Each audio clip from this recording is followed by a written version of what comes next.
Assalamualaikum warahmatullahi wabarakatuh.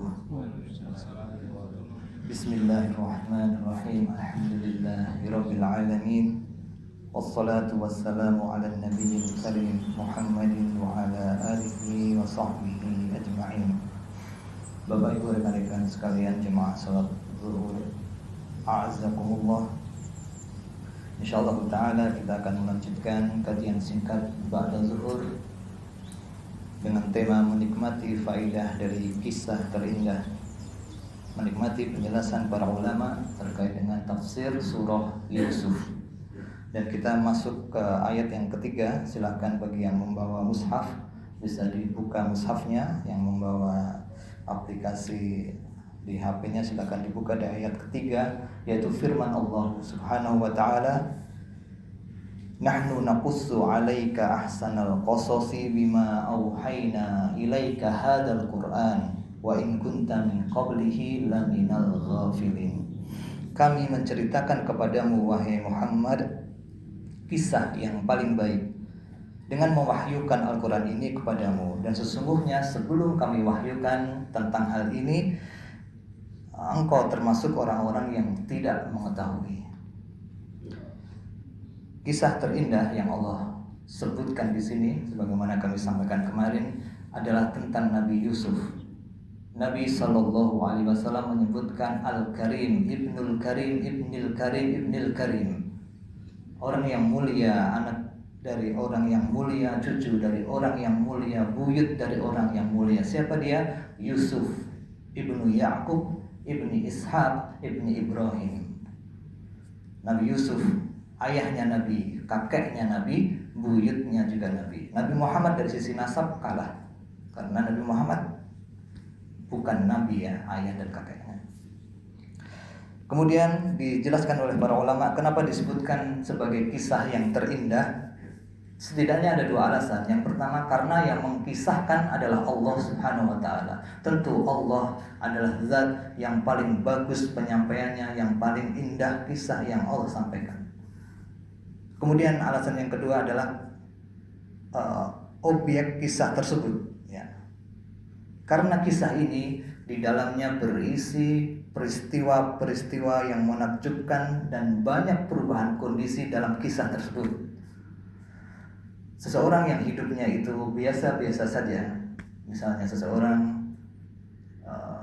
lahir, kemudian sekolah TK, SD, SMP, SMA, kuliah, bekerja, pensiun, meninggal, itu biasa saja gitu ya. Tidak ada lika-liku kehidupannya, kurang menarik cerita. Sehingga kita sering menyampaikan kalau kita ketemu sesuatu yang mengejutkan atau mungkin sesuatu yang surprise dalam kehidupan kita akan mengatakan wis ora apa-apa, tinggal cerita anak cucu. Biar punya cerita untuk anak cucu kita. Kalau mbahmu ini cuma kayak gini-gini aja, enggak menarik cerita itu. Maka cerita yang penuh lika-liku kehidupan itu sangat menarik dan itu sangat menakjubkan. Dan kisah Nabi Yusuf seperti itu. Dan perubahan dari kondisi satu ke kondisi yang lain sangat banyak apabila kita membaca kisah ini. Seseorang yang dibuang, kemudian jadi budak, kemudian masuk penjara, kemudian diangkat jadi menteri keuangan. Seseorang yang dihinakan, yang dicoreng namanya, difitnah, kemudian dia menjadi orang yang mulia. Dan di scene yang lain ya, perpisahan antara orang yang saling menyayangi. Seorang bapak kehilangan anaknya, dan anak yang masih kecil dia kehilangan kasih sayang orang tuanya sampai waktu yang lama, kemudian mereka dipertemukan dalam kondisi yang sangat membahagiakan. Itulah di antara beberapa lika-liku cerita yang ada dalam kisah di dalam surah Yusuf ini, dan di dalamnya banyak pelajaran terkait dengan kehidupan kita sebagai individu, kehidupan kita ketika berkeluarga, kehidupan kita dalam bermasyarakat, bahkan terkait dengan perjalanan kehidupan para ulama dan orang-orang yang memiliki kekuasaan sebagai raja. Di dalamnya juga kita akan melihat bagaimana dahsyatnya fitnah perempuan, fitnah wanita, bagaimana dahsyatnya fitnah wanita yang itu kita saksikan di masa ini. Tapi di kisah ini kita nanti akan melihat bagaimana bahayanya fitnah tersebut. Dan saking menakjubkannya kisah ini, seorang ulama yang dibawakan perkataannya dalam tafsir para ulama mengatakan, la yasma'u surata Yusuf mahzunun ilastaroha ilaiha. Tidak ada seseorang yang membaca surat ini ketika dia dalam kondisi sedih, kecuali setelah dia membacanya dengan benar-benar membaca, akan hilang kesedihan itu, akan lapang dadanya dan akan tenang dirinya setelah membaca surat ini. Dan para ulama menjelaskan surah ini turun kepada Nabi SAW di tahun kesedihan. Bapak Ibu tahu tahun kesedihan bagi Nabi? Dalam sejarah Nabi ada yang kita kenal dengan tahun kesedihan, di mana di tahun itu Nabi kehilangan dua orang yang beliau cintai. Pertama, Nabi kehilangan pamannya Abu Thalib yang mati dalam kondisi kafir. Dan kedua, beberapa bulan setelah itu Nabi kehilangan istri pertama beliau yang beliau sangat cintai, yaitu Khadijah. Itu tahun kesedihan. Dan sebelum tahun itu, 3 tahun sebelumnya, beliau bersama keluarga Bani Hashim diboikot oleh orang-orang Quraisy. Perjalanan kehidupan yang sangat penuh tekanan.